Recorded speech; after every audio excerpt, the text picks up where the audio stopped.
Welcome to the Game of Thrones Season 8, Episode 1 review. And in this review, I'm going to go through the story, then go through my top 5 moments and my top 5 characters, my 3 least favorite characters, and just a few predictions. So first of all, I really enjoyed that new opening. It really just focused in on Winterfell and King's Landing and the Wall, because really those are the last 3 things that really matter. And so that was fun because we got to see a lot of intricate workings of those different areas. And also, I feel like this episode was fairly simplistic. Not all that much happened. I say that, but then once I wrote the laundry list of things about this episode, I was like, oh, maybe more actually did happen. I feel like this episode was mostly just putting the chess pieces on the board, just getting everyone familiar with what's going on and catching kind of everyone up, and also catching the audiences up in many aspects of it. I absolutely love seeing a lot of the great reunions between really Jon and everyone else. Seeing Jon with Bran, and Bran just kind of being like, I'm not really a man. Like, Bran just blurts out whatever really comes to his head. And then absolutely love seeing his reunion with Arya.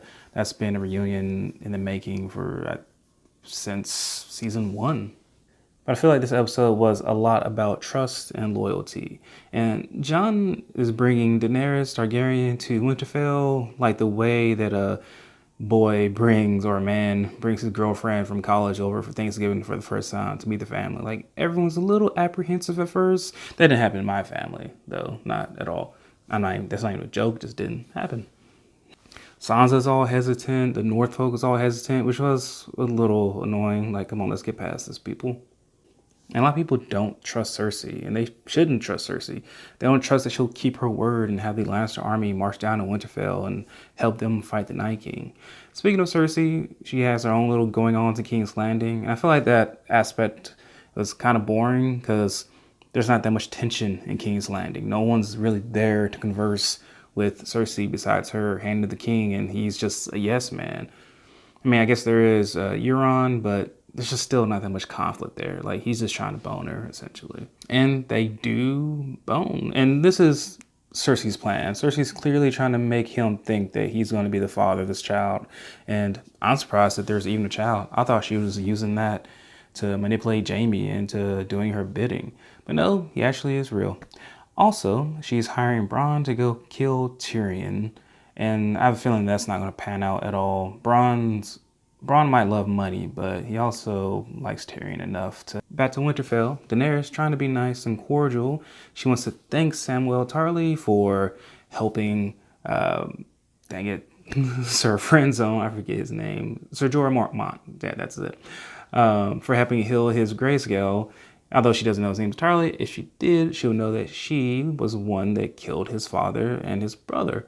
And Sam took it fairly fine, took it as well as a person should take it, that his new queen killed his dad. He was really kind of fine with him killing his dad. I mean, he was sincere and down about it, but he was like, you know what? At least I can go back home because my brother's there. It's like, no, your brother's not there either. I killed him too. He's off being on Netflix shows. And then with that, Sam finally tells Jon the truth about his lineage, that he is Aegon Targaryen, the rightful heir to the throne, and the nephew of Daenerys Targaryen. And Jon didn't react that bad to it, at least not yet. Like, maybe, it's kind of a shock. Maybe it hasn't hit him like, oh man, I just had sex with my aunt. Like, maybe that hasn't really, hit him in the head yet.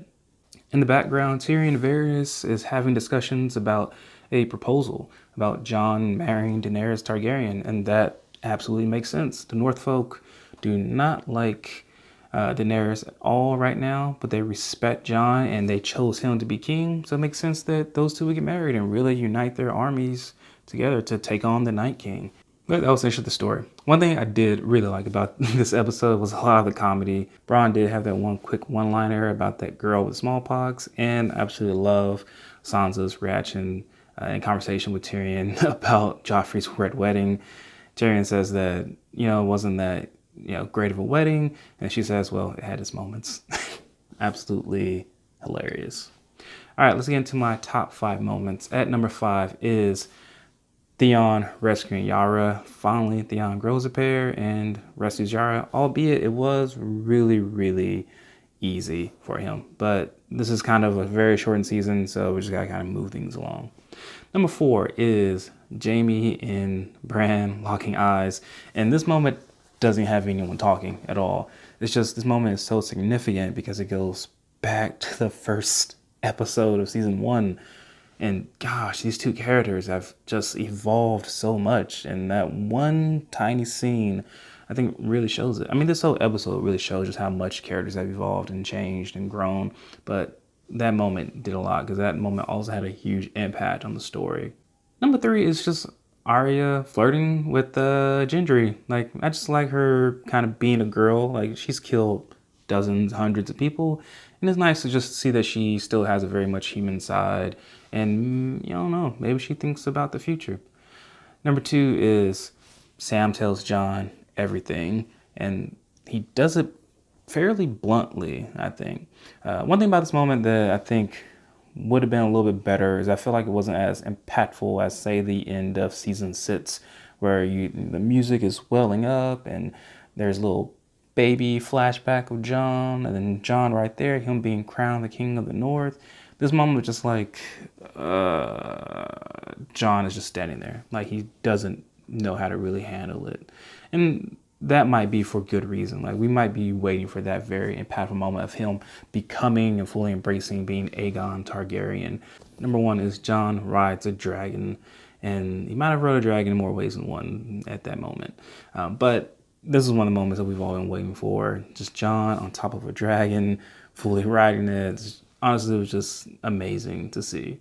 All right, my top 3 most annoying characters. Number 3, sadly, I'm sorry, is Lady Mormont. She just needs to understand what Jon is going through. Like, he has to bring his army, and look at this massive army he brought. Like, you should be fairly grateful to him for doing this. Number 2 is Cersei because she's just so dumb. Like, I don't know what her plan is here. And also her plan seems to be falling apart. I mean, she's really upset that she get those elephants. Like, maybe someone didn't take Cersei to the circus when she was younger, but she was really disappointed, and she continues to be a disappointment. Number 1 is Sansa. Sansa just needs to kind of get over all of her apprehensions and just her reluctance to really trust in Daenerys. I mean, she almost seems very useless to the story now because, you know, she was operating at this level, and Jon and Daenerys and everyone else who's actually encountered the Night King is, you know, over here. You know, they got a much grander goal in mind than just who takes a title of king or queen. Top 5 MVPs of this episode. Number 5 is Daenerys Targaryen. You know, she's just always cool. She has the dragons, loves seeing her interact with everyone. And she's been playing things, you know, fairly well. She hasn't been too apprehensive to everyone. She hasn't come off as a conqueror, but more as an ambassador, more, you know, regal and very queen-like. Number 4 is Bran. I just love the way that Bran completely keeps it 100%. Like, he says whatever comes off top of his dome. And I love just seeing him interact with everyone. Like, when he interacts with Jon, he says, you know, he's almost a man. When he interacts with Jaime, just that stare. And he's always at the right place at the right time. Number 3 is Sam. Like, love seeing Sam kind of stand up in a way to Daenerys as much as he could. Like, he handled it really well, I think. And I loved him just delivering, you know, the information to Jon. Like, here, Jon, this and this and this and this. You are Aegon Targaryen. Number 2 is Arya Stark. Just love seeing her interaction with everyone, including Jon. And I feel like she is the person who is the voice of reason in this matter. Like, she does definitely have Sansa's back, and she has the whole family's back, but I think she understands where Jon comes from. I think she's going to be a really good mediator in this season. And number 1 is Aegon Targaryen, aka Jon Snow or Jon Sand, whatever you want to call him. You know, I feel like the story is starting to morph more into being Jon being the main protagonist of the series. And I think this episode really showed it. And I just always loved the character of Jon Snow. You know, he has it, you know, the rough. He's not trying to be the king. He's just always trying to do what's best for the world. All right, on to some predictions. I do think that, I hope that this doesn't come true, but the dragons and them being hungry, I have a feeling that's going to be a point of contention with the rest of Northfolk and probably them accidentally eating something precious. I don't know if they're going to be eating a bunch of their food or eating a person. I hope it's not eating a person because that would just be redundant from like 3 seasons ago when one of her dragons ate someone off in Essos. Then another prediction is that when will Jon tell Daenerys his heritage? I don't think he'll tell her until he needs to, until he absolutely needs to unite these two forces. And the only way he can get Daenerys to do that necessarily is that if he's like, listen, do you think you have a right to rule? Do you think your only right to rule is because of of your lineage, of you being the last Targaryen? And if she says yes, and then he can prove, well, actually I'm the last Targaryen, and then she should be a woman of her word and give herself to Jon as the new king. And they will rule together as king and queen because Jon won't go back on his word. So it'll be a very mutual relationship, if not also incestuous relationship. Also, I think Jon is done having sex with Daenerys, pretty much for the whole series at this point, unless they really don't care. I mean, it happens in this universe, even in the Starks and the Lannisters. I mean, Tywin married his cousin. How much different is that from your aunt? I don't know. I don't know what's really taboo in the world of Game of Thrones. And so he might be kind of fine with it. And also, them two genuinely seem to love each other. So anyway, please let me know your thoughts. Please comment, like, and consider subscribing. Sincerely, thanks for watching. I'm out.